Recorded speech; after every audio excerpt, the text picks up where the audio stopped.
to Only in America. I'm Marlene Urani. This week, a special archive edition of some of the best interviews from my travels around the nation over the past few years. They demonstrate how embracing immigration has been an American value for centuries and continues to be vital for our growth and success as a nation. Despite the current attacks on these values by the Trump administration, the American spirit lives on in the lives of the many diverse people I've spoken to. We refuse to believe that the general public, the American people, were mean and hateful towards immigrants. We're like, they don't know, and they're scared of us. Immigrants are often seen as takers and not makers. Immigrants are often seen as threats, as foreigners, and not as Americans. And when you close your eyes and you think about who an American leader is, it's usually not a petite brown woman who moved here from Mexico or India. But the more of us we see in office, the more likely we are to embrace our own possibilities.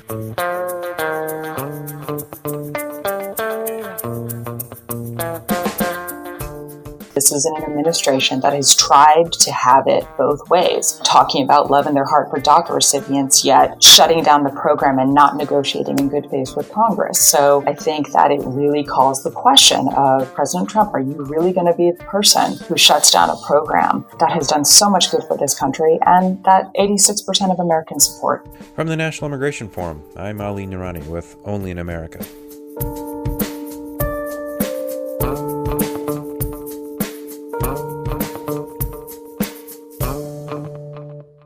As a divided Congress fought over immigration, representatives of the 800,000 Dreamers whose futures are under threat were continuing to put their case to lawmakers. One of their most prominent leaders is Gaby Pacheco, who was the very first undocumented Latina to testify in front of Congress back in 2013. Gaby's latest initiative, founded by the incredible Don Graham, is Dream.us, which provides scholarships to Dreamers so they can attend college. Very similar to other immigrant families. My family came here seeking that opportunity to live a better life, to have stability in their economy or economics, and just safety. My dad remembers coming to the U.S. for business and seeing little kids walking to school. And he just thought that was so amazing how, these elementary school children can walk by themselves to their school. So he wanted that for his children. In 1993, there I was walking to school with my little brother from our home to our elementary school. And I really didn't understand what the big move was about. I just knew that we had moved from one house to another. And it wasn't until I looked at a globe that I saw that Ecuador was in the whole entire world, right? But it was just the equator was a line, and that I had moved really far away from my family and mostly my grandparents. And that's kind of when I started realizing that I was a little bit different and that things were different for our family. And when I was in middle school, my oldest sister wanted to go to college, and she came home crying saying, they told me I didn't have the right kind of paper. So that was my first realization that we lacked some sort of documentation in the country. And what made me realize that I needed to do something about it myself in order for me not to fall into the same hole of not being able to go to college. And so I wanted to belong, and I wanted to prove to people in the country that I was deserving of that opportunity to go to school. And kind of that's where it all started.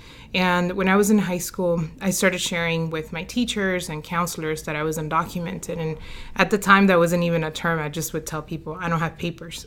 And silly of me, I thought that by doing that, the adults in the room would have the answer, and they would be able to papers. They would be able to tell me, this is what you need to do. Go to this office, and you can get your papers. But everybody was instead, they would tell me. My high school college counselor told me, Gabby, you just have to resign yourself to the idea that you're going to go to college, and you're just going to have to graduate from high school and go to work. And don't dare to apply anywhere because you're going to get yourself and your family in trouble. So that kind of negativity and her telling me, no, you're not going to be able to do that was very important and pivotal because I felt that I needed to prove her and everyone else wrong.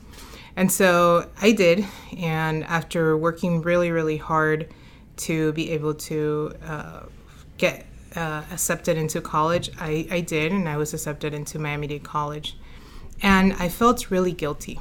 I felt that it wasn't fair that my sisters, who also had done well in school, wanted to go to college and they couldn't, and that I had graduated with other undocumented people in my school and they weren't able to go to school, and I made it. So I made a promise to myself that I was going to fight for educational access for all. And that's kind of where it all started. I didn't know about immigration. I didn't know about the DREAM Act. This was 2003. And it was in January 2004 when a friend said, you know, that thing you talk about, there's actually a legislation in Congress called the DREAM Act. You should look into it. So I went to the computer, Googled it, and kind of... Was Google back then? There was Google back then. And I just kind of became the subject expert in Miami around this issue and quickly around the country. I've traveled probably 40 plus states in the country since then. It was an anomaly to have a young undocumented person sharing their story. I remember in 2005, 2006, I was flown up to Washington, D.C. to speak at the National Press Club, and I told my story in front of like 40 reporters, and they were all in awe because I was willing to give my name, have my picture taken, and they were just like, do you know the trouble you're putting yourself in? And I didn't, but I also felt that I was like, come on, I'm one of millions. Like, are they really going to do something? But 2006, immigration did come after me. They knocked at my door looking for me, and unfortunately also found my family and put my parents and sisters in deportation proceeding. And that really shifted things in my mind, and it made me realize the bigger issue that we have on immigration. And so it just made me also a better advocate, because I realized the massive stakes that there are for immigrant families in this country, but also how broken our immigration system is. My sense is that Americans at their core, people who've been here for generations, they want their kids to do better than them. And I think that we have this opportunity to explain that so does an immigrant. They want their kids to do better than them. The Dream that U.S. is really making the dreams of these young people possible. But at the heart of it, and this is where the genius part comes in, those young people's dreams are not just their dreams, right? We're talking about their parents. We're talking about their community. Mm-hmm. And, you know, not to be cheesy, but economically, right? Like, when we talk about economics and when we talk about the power of young people going to college, you know, more than ever, we need more young people to be able to have the skill sets, you know, to continue to move the country forward, to pay the higher taxes, right? Mm-hmm. Because they're going to make more money, but more than anything to like make us more competitive. And I think that that's the thing that we don't want to talk about it, because we don't want to be seen as like we're trying to be better than naturally, you know, born U.S. citizens, but that's not what it is. You know, it's just about these young people who feel they're American, grew up here, were in the same classrooms as those U.S.-born citizens, and will help us, all of us, the whole entire country, you know, move forward and have a competitive edge in the world, right, in a globalized society that we live in now.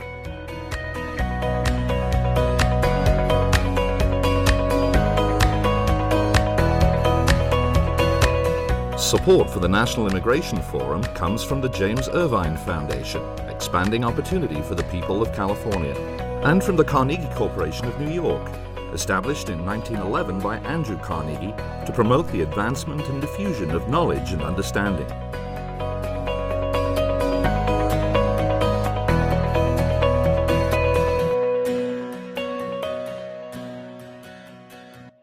This is Only in America from the National Immigration Forum. It's easy to see Congress as mostly white, old, and predominantly male, which doesn't really look like America today, much less like America as it will be. But these are the people we elect.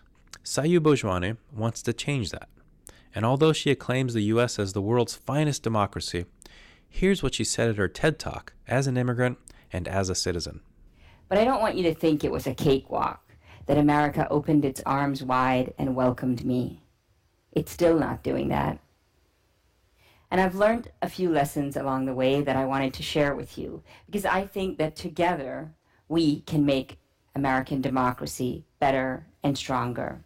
Sayu is the founder and president of New American Leaders, a national, nonpartisan organization encouraging first and second generation Americans to step into the political process and prepare them to run for office. We are a movement that is focused on dismantling systemic challenges and dismantling particularly the systems that have allowed the privileged few to stay in power and not open the doors for the full diversity of Americans. The reality is that when people like us start to claim power, it threatens some people. On the other hand, I think it also, when you're serving side by side with a legislator who maybe has never had a personal conversation with someone of a different background, whether that's a party affiliation or an ethnic identity, there is a way that people connect just person to person. And that sets the stage for more in-depth conversations.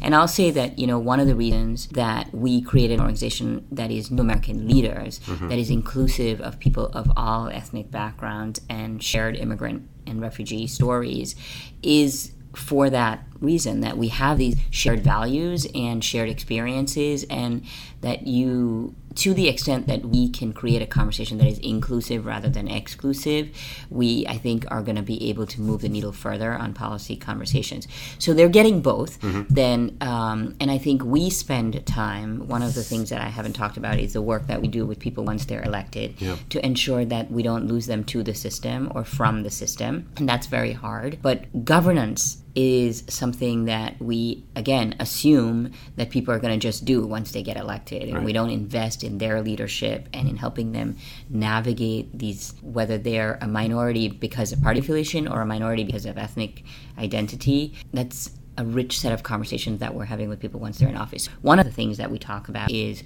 how do you measure success? And sometimes success is not passing the bill. Sometimes success is just introducing the bill. Sometimes success is just having the conversation with someone who you thought was the polar opposite of you on an issue. Sometimes success is setting the stage for the person who's going to come after you and move conversation forward. So how many, give me a sense of the number of new Americans at the state, at the different levels of government, and just what the data looks like now. But then, how do you see this unfolding over the next 10 years? What's your ambitious goal for the next 10 years in terms of really diversifying the ranks of policymakers?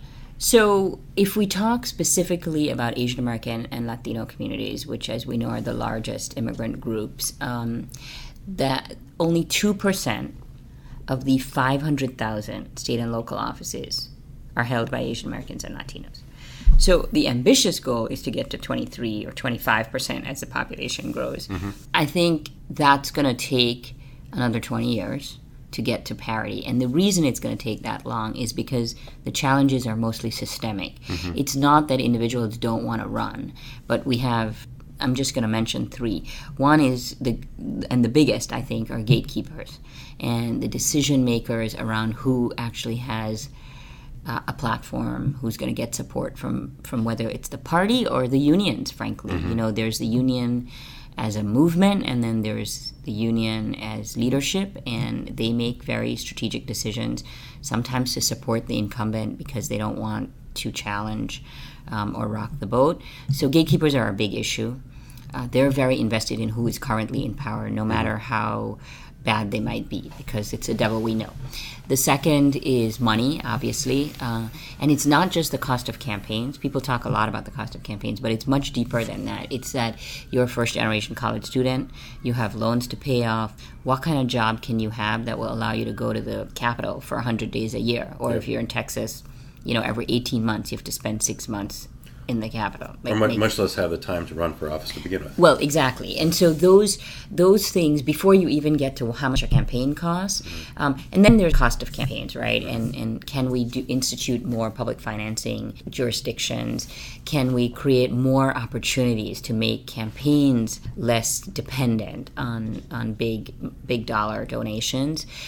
So gatekeepers and money. And then the third thing, and that, we do talk a lot about money in our training, but we spend a lot of time talking about what the third barrier is, which is this psychological barrier that I And, immigrants are often seen as takers and not makers. Immigrants are often seen as threats, as foreigners, and not as Americans. And when you close your eyes and you think about who an American leader is, it's usually not a, petite brown woman who moved here from Mexico or India. And so we have internalized that notion of who's a leader. And so breaking down those psychological barriers takes time. But the more of us we see in office, the more likely we are to embrace our own possibilities.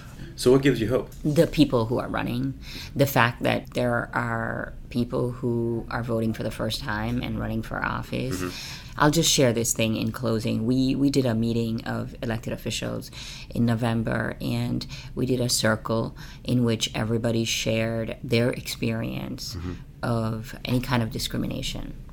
And these are people who are in office, who have had doors slammed on them, etc. And every single one of them said when they heard everybody else's story that it made them feel more hopeful, because it made them feel that their experience was not unique and that they weren't they weren't isolated in having those experiences. And instead of feeling discouraged by hearing story after story after story, they felt hopeful that we were united in our desire to serve America and to be... I think of us as being the most Americans ever, because we've learned it from the book, and so that gives me hope. Yeah. Thank you. Thank you. Really, really appreciate it.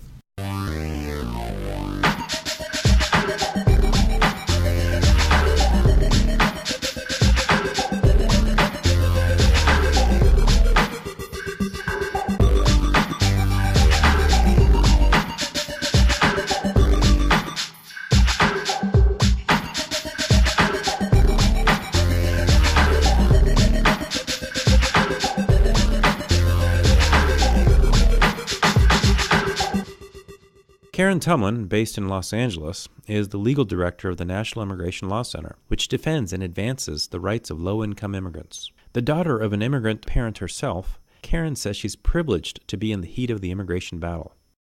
I did a radio interview earlier today. We ended up talking about just access to legal services for folks who have been detained. And, time and time again, it's a life-changing access or moment for if somebody has access to legal services so that they can get representation and be able to negotiate or navigate these processes. Look, these centers are not in downtown Los Angeles, right? They're not where your loved ones can come and visit you. They are in far-flung locations. It's extremely difficult for lawyers to get out there at all. And it changes the whole ballpark for an individual, even when they literally feel persecution if returned to their home country. When kept in these facilities and nowhere near their family for months on end, ultimately folks give up meritorious claims. And that cannot be the definition of justice. And it feels that one of the places where the question of justice is more and more important these days is in terms of asylum claims. And just over the last couple of days, we've seen the Attorney General, the way I see it, is to take authority from the immigration courts in terms of adjudicating many of these asylum claims. Is that the right read? Are there things that we're missing here? It feels that, Attorney General Sessions is piece by piece, not just dismantling the immigration system, but really any sense of justice and fairness within the system. And I feel like this asylum question is just the latest permutation. Attorney General Sessions has been very clear about his skepticism to asylum seekers. And, in his mind, and he even said in the changes to asylum policy that they announced in, I think, beginning in late January, right? He sees this as a system that he thinks is fraudulent. I have a very different perspective. I've represented asylum seekers, and in particular, the National Immigration Law Center has a nationwide class action on behalf of Salvadoran asylum seekers. And I've had the privilege, but also just the sobering experience of sitting with my clients who were fleeing persecution in El Salvador over the last decade. And I don't see a system that's full of fraud. What I see is an incredible deep insecurity in Central America that's causing individuals to flee when they otherwise would not, when they have no choice. So the specific change in asylum policy that I'm really concerned about is the Attorney General has basically flip-flopped on the policy of processing asylum applications in a order from how long they've been pending. There are two problems I see with this. So they've moved to a first in, first out system. So if you filed Today, you're more likely to have your asylum claim processed than if you filed 4 years ago. The first problem with this is credibility of the witnesses in an asylum case are essential. And, we just know this all based on our own memory. Your memory and your ability to present in an adversarial court system where you may not be represented, facts about the traumatic situation that led you to flee your home country, that is going to be harder for you 5 years out from that trauma than 1 year out from that trauma. And the second is, look, this is a backdoor way for the Sessions administration to stop asylum seekers from obtaining the right to work. The law is that after asylum claim has been pending for a year, you have the right to seek work authorization. I think this is a very clear-cut attempt by the Attorney General to deny a higher number of asylum claims and never give these asylum seekers the chance to work pending their day in court. As you know, the podcast is called Only in America. And I ask all of our guests the same final question. And that question is, finish this sentence. Only in America, ... Only in America, when I found out I could have the footage to argue in court against the termination of DACA, did I text my immigrant mom who had said, let me know if there's anything I can do to help the Dreamers. And I told her, the resistance needs childcare, Mom. And she got on a plane and came out and took care of my family so I could work hard and try to do my best for my clients. And so I say, only in America do we have our immigrant moms who have looked out for our own dreams and help us look out for the dreams of others. Karen Tumlin, Legal Director for the National Immigration Law Center. I just really want to thank you for everything that you do, all the good people at NILC. I know that millions and millions of people depend on what you guys do every single day. So thank you. Thank you so much for spending this time with me and for always being NILC's great partner, Ali.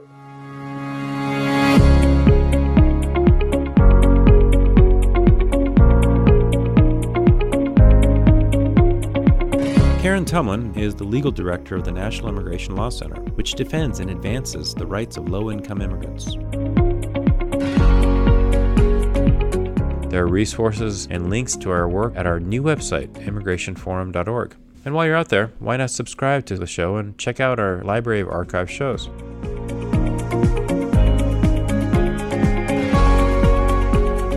Our show is produced by Emily Chow and Regina Medina. The executive producer is Kathleen Farrell. Talk to you again soon. I'm Ali Nurai.